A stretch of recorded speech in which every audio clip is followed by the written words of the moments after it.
In Black Ops 7 Zombies, there's a brand new mechanic called Health Overcharge that allows you to heal beyond your maximum HP. And while it might not seem too crazy at first, when paired with the right perks, augments, ammo mods, and field upgrades, this little overcharge mechanic can turn you into an absolute tank, allowing you to heal up to 400 health and take dozens of hits before even coming close to taking lethal damage. And to prove to you just how tanky this build can make you, I'm going to play all the way to the late 40s with the absolute insanity of the rampage inducer being on. If you like these Black Ops 7 zombie builds and you want to see more in the future, a quick like, comment, or sub goes a long way for a smaller channel like mine here in the YouTube algorithm, so it's all greatly appreciated. Regardless, that's enough yapping from me. Let's just jump straight into our pre-game loadout so I can show you what you'll need to get started with this setup.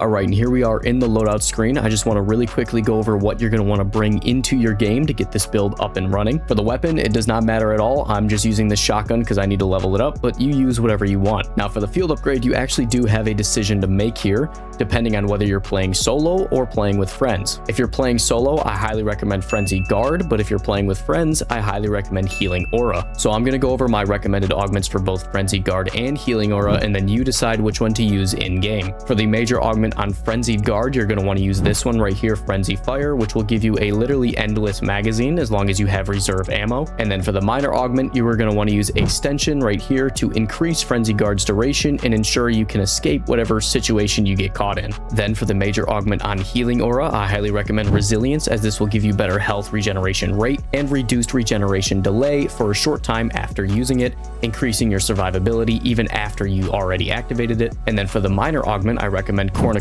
This is actually a new one, which will give you health overcharge on use. So this is another way to overcharge your health and get beyond that max health limit, which is what this build is really all about, overcharging our health and making us almost invincible. Now moving on from our field upgrades to our tacticals, I highly recommend you bring the stim shot. Obviously, you hit your tactical button to inject yourself with the stim and you get health back. Everybody knows that. But what less people know is that this is actually able to overcharge your health beyond its max health limit. So if you have 150 HP and you use a stim, it'll actually charge you to 200 above your max health. So this right here is a super quick and easy way to either give yourself a health overcharge or even top up the health overcharge that you currently have. And that's about it for my loadout recommendations. The rest is completely up to you. Now I'm going to jump into the game on Van Dorn Farm Survival so I can show you the rest of my perks and augments and everything else that goes into making this build.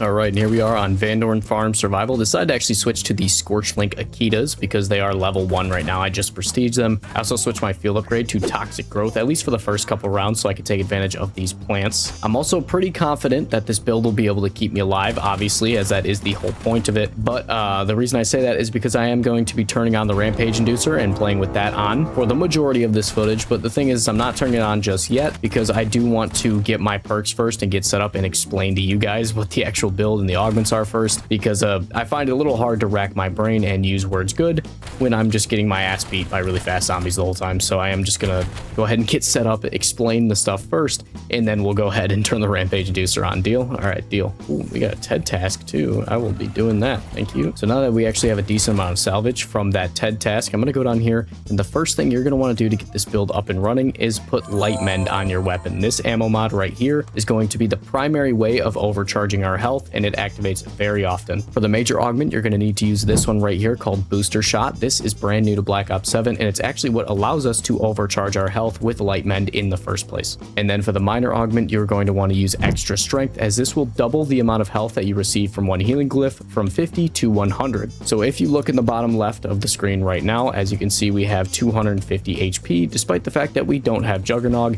and that is because we just got a health overcharge from our Light Mend ammo mod. So we actually have 100 more health than our max health right now. So when your health bar is green like this and you are overcharged, you don't regen health. As you can see, I just took some damage, but it will stay at 216 because we are over our max. And if I take enough health to go back to 150, now we will begin regeneration again. So it's basically just another health bar placed on top of your health bar that can't regen. That little mechanic right there is the focus of this entire build and entire setup. We are going to be overcharging our health as much as possible, and that will make us basically invincible. Another thing to mention about light mend, if you have the extra miner slot unlocked, unfortunately I do not. I already delayed this video long enough. I don't have time to grind that out. But if you do, then you might want to use this augment right here. Express Remedy will increase the amount of distance that the healing glyph can travel to reach you. So what that means is if you accidentally spawn it all the way across the map, like all the way over there, it won't fly over to you unless you have that minor augment, which I don't, so I actually need to run over there and grab it. These light mend glyphs are also smart enough that they won't fly and waste their overcharge if you're already overcharged. So as you can see, I have 250 health right now. Even if I take some damage, now I have 234. It still isn't flying towards me because it knows that it shouldn't waste the health that it has. Now, if I do happen to take enough damage for it to fly over to me, like below 150, then it will come on over to me and give me my full 100 HP. So don't worry about wasting these glyphs. They'll just sit on the floor and wait for you to take enough damage, and then they'll go and heal you to full. Now, that's a good thing and a bad thing, because what that means is, yes, you'll get 100 HP every time that you grab one, but it also means that if you're low on overcharge and you know you're gonna, get hit soon, you can't actually top up your overcharge and fully max it out by grabbing another light glyph. As you see, I have 234 and I can't pick it up. That is when our tactical comes in, the stim shot, as this will give us a plus 50 overcharge to our health whenever we need it. So as you can see right here, I don't have my max overcharge of 250, I have 230, but if I use a stim, I now do have 250, as it just gave me another plus 50 overcharge for free. That right there is why we have our stims, so that we can constantly top up our overcharge and keep our health at its max. Now, obviously 250 HP ain't exactly that much, but we have yet to buy the perk Jugger-Nog, which I'll go ahead and buy right now. There we go. So now if you look in the bottom left, our health is now maxed out at 300, which means we can overcharge it to a max of 400. That is a lot of health. As you can see right there, we just picked up that light mend glyph, and now I have 400 HP. That is thanks to our major augment on Jugger-Nog called Probiotic, as this one right here will give us a plus 50 to our max HP, just allowing us to have 300 total rather than 250, which in turn increases our max overcharge by 50. Then the minor augments don't really have much to do with this overcharge system, but they will greatly increase your survivability, hardened plates, and durable plates. These two right here work hand in hand to ensure that your armor performs at its absolute best by being even more durable and giving you even more damage mitigation. Now, the next perk we're going to want to go ahead and buy is actually Wisp Tea. This one is brand new to Black Ops 7, and it has some very interesting augments when it comes to granting us some extra survivability. The major augment you're going to want to run on Wisp Tea is actually up to you, but I have two options here that will both greatly benefit our survivability, but in different ways. The first one is Mask of Benevolence, which is the one I am currently using, and it will spawn a green wisp that will follow you around and periodically heal you when you get low on health. So if I do this, it'll spawn him in. Now, if I take a bunch of damage, this might actually take quite a while because there's only one zombie and I'm currently overcharged. As you can see, our health is now dropping, but this wisp will, there you go ahead and heal us to full. So whenever we get below like half health, the wisp will basically just give us a free full health recharge. But if you don't care too much for this healing effect and you don't feel like you'll need it, what you can use instead is Mask of Salvation. This one right here spawns a white fox looking wisp that will actually revive you if you go down while it's active. Now, be wary because it will only revive you if it's active in the event that you go down. If it's not active and you go down, you're on your own. But the good news about this one specifically is it actually works a lot like Equivalent Exchange, where you will keep all of your perks if the fox ends up reviving you. So they're both very good in their own way. Mask of Benevolence is more good at keeping you alive from going down in the first place, but Mask of Salvation will be there to get you back on your feet and fully up and ready with all your perks in the event that you do go down. So I'll go ahead and leave that decision up to you for which major you think is better for you and your playstyle, but let's go ahead and move on to the minor augments for Wisp Tea. For the first one, you are going to want to use Extension. This one right here will simply increase the Wisp's duration, which means it'll give you more health over time, or if you're using Salvation, you have a better chance of it being there when you go down. And then in that same vein, if you have the extra minor slot for Wisp Tea, you can also go ahead and use Haste with it, as well as this one will reduce its cooldown and cause the wisp to spawn in more, which means once again a better chance of the fox reviving you and more health in general from your benevolence. That one was quite a doozy to go over, but we now have Wisp Tea, and again, I am using the benevolence one, so we're going to go ahead and get free heals from that little green demon that follows me around every now and then. I will say it does look pretty cool having this little thing follow you around and just heal you every now and then. They look just like the light men's too. It's basically just the light men's bigger brother. Now the next perk we're going to go ahead and buy is Elemental Pop. This one right here, everybody knows what it does. Basically creates a separate ammo mod cooldown allowing you to spawn in ammo mods even more frequently. But with its major augment, Citrus Focus, we can force Elemental Pop to only activate Light Mend. And then for the minor slot, we're just going to simply use Chill Berry, as this will again reduce its cooldown and allow us to spawn in even more Light Mend glyphs, just like that. See, as you can see, I actually got 2 back-to-back activations. Now there's 2 Light Mend glyphs just chilling on the ground for whenever I take damage and need them. Now they do eventually despawn, but now that we have Elemental Pop, we're actually going to spawn them in quicker than they despawn. So at any given moment, there will be a healing glyph ready to heal you as long as you're somewhere near its vicinity so it can fly towards you. Now at this point, I am going to go ahead and turn the Rampage Inducer on because we are quite set up, but we are not done yet. There is still more perks I need to grab. I'm actually going to run up here and buy Vulture Aid for our next perk. Did I actually just get like overhealed instantly right there? Yeah, did you see that? So I took a bunch of damage and got overhealed instantly, and I'm back up to 365.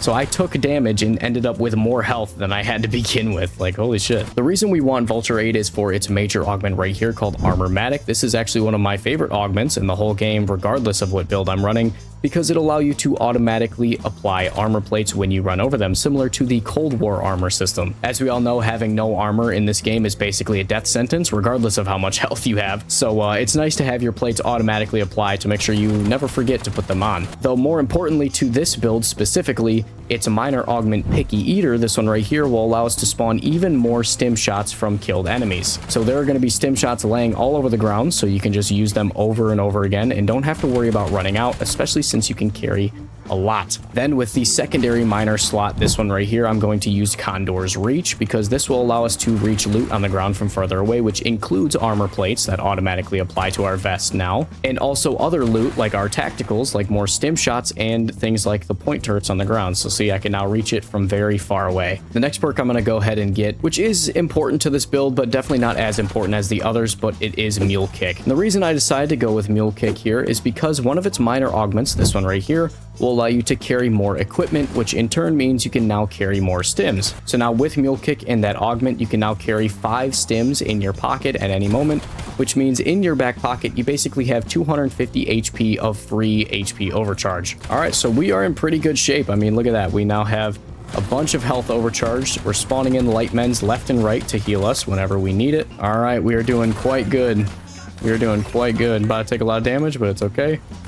There we go, back up to 400. Now that the build is up and running, I am just going to keep playing for a little bit and get to a little bit higher round so I can show you guys how this build fares on an actually dangerous round. It's only round 22 right now, so it's not like I was going to die anyways. But when you have the Rampage Inducer on and you're in those late rounds like 40s and 50s, yeah, you're definitely under threat of being killed at any moment, especially in this game. I'm pretty sure they definitely did buff the intensity of the Rampage Inducer in this game, at least compared to Black Ops 6, because Black Ops 6, I remember I could go to round 3000 with the Rampage Inducer on if I wanted to, but in this game, I don't know about that. Maybe with this build I could, though. Also, I forgot to switch back to Frenzied Guard. I'm going to do that real quick. Frenzied Guard is, again, a last line of defense. It won't overcharge your health or do anything fancy like that, but it will make you basically invincible for a shortened period of time. So if you are trapped in a corner, or if you simply run out of armor and don't feel safe, just pop your field upgrade and you'll be completely unkillable for the next like 8 or so seconds. As you can tell, it's working pretty well. I mean, I think my health bar has been green more than it's been white this game, meaning I've been overcharged more than not so far. I also have Sixth Sense on my Death Perception, which is the perk I just grabbed. Not really pertinent to this build specifically, but again, it does just help with our survivability. I know Death Perception isn't exactly a fan favorite perk in this game, but you know, every little bit of damage resist helps out. So, oh, I just took so much damage right there. Let me go ahead and find some health. There we go. Back up to 400 and back down to 300. The Wisp is here, so I'm not too worried about it. She'll heal me. Yeah, just like that. See, when that Rampage Inducer is on, man, you lose health fast if you're not paying attention. Also, another funny thing is that these Ravagers are actually weak to Light Mend. Not that you really need to, you know, exploit a Ravager's weakness. They're already pretty weak to begin with. But I just thought that was interesting. I didn't even know that before making this video, that Ravagers are actually weak to Light Mend. What a random thing to be weak to. Yeah, I mean, even with the Rampage Inducer on, I have absolutely no fear of death right now. Even on round 30 Rampage Inducer, I have no fear of death. I don't think I'm going to die, at least not for a long time. So imagine what it's like without the Rampage Inducer. It'd be almost boring. I'd be so strong. The only annoying thing about these shotguns is I throw these turrets all over the ground just to help me kill things, right? and then I shoot and I accidentally destroy them all because the spread on the shotgun is so wide it just hits everything. That's such a like first world zombies problem, by the way. You know what I mean? Like imagine explaining that to someone who was playing like World at War Zombies. They'd be like, what the fuck are you talking about? Oh, sweet, man. ARC XD TED task. My favorite. My favorite TED task. Let's throw this on the ground and just have it explode instantly. Oh my god. Come on. Oh my god, I actually did it? Holy shit. Usually I fail these every time. Yo, I'm actually proud of myself. Holy shit, I did it. Oh my god, and there's a ray gun in there. Oh fuck, wait. Okay, I don't want to be in here anymore. Look at all those hits I took, and I was still at 300 health when I left the building. I'd say fetch me their souls, but it's a little late for that. So maybe lock them doors and turn them lights down low. What if he just busted out in a song like that? He could do it. He's got the voice for that. He could sing that song for sure. Turn some music on that's soft and slow. Now that would be real torture for us, making us listen to country music. Hey, old country's kind of fire though. New country is trash. I hate new country. When was the last time I dropped below like 150 health, for example? I feel like that hasn't happened this whole game. Eternal perks. Yo, honestly, I don't even know how eternal perks work in this game. I know they're like perma perks from Black Ops 2, but like, what does that mean? That means like I have them when I spawn in, even when I don't have the perk, I have them, or no? Like, I literally don't know how they work. If anyone knows how eternal perks work and wants to tell me in the comment section, be my guest. Oh god, I don't have armor. Oh, thank you, Wisp, for healing me there. There we go, I'm back at 400 now. Well, it is currently round 4-0, the big 40, and I've had 0 close calls at this point. I have no ammo right now, so I actually have no way of spawning them in. Hold on. There we go. Oh god. Oh, look at that little sneaky. What? I never even went that way. I didn't even know you could go behind that cage right there. What the fuck? Oh, you learn something new every day. I played this map probably 1,000 times and I didn't even know you could go back here. Oh, there's a doppelgast. Once again, I forgot that these guys spawn in on round 40. Oh, and they're also weak to light mend. I forgot about that too. Wow, okay. There's another little cherry on top of this whole setup is yeah, you also deal more damage to doppelgast. So if you're playing past round 40, yeah, there you go. There's another benefit for you. The dog. That's my dog. That's my dog. That's my dog. That fucking song. Keep hearing it on Instagram.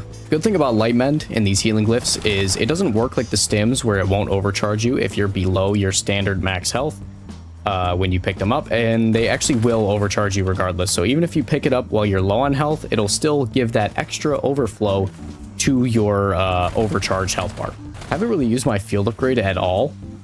Like the entire game, I haven't used it once. But then again, it is just kind of supposed to be a get out of jail free card. It's not actually something you use often, just only when you're about to die.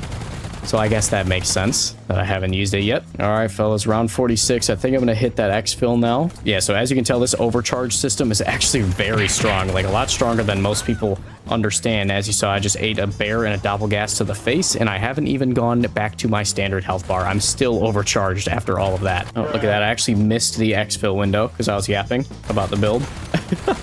That's kind of funny. But also now I'm trapped here. Just kidding, I'm probably gonna end up leaving the game. Regardless, thank you all for watching. I appreciate you guys being here. If you like these zombies build videos and you want to see more like this in the future, you know what to do. A quick like, comment, or subscribe. It goes a long way for a small channel like me in the YouTube algorithm. We're almost at 10K. We're actually really close. So thank you all so much for the support, and I will see you in the next video, fellas.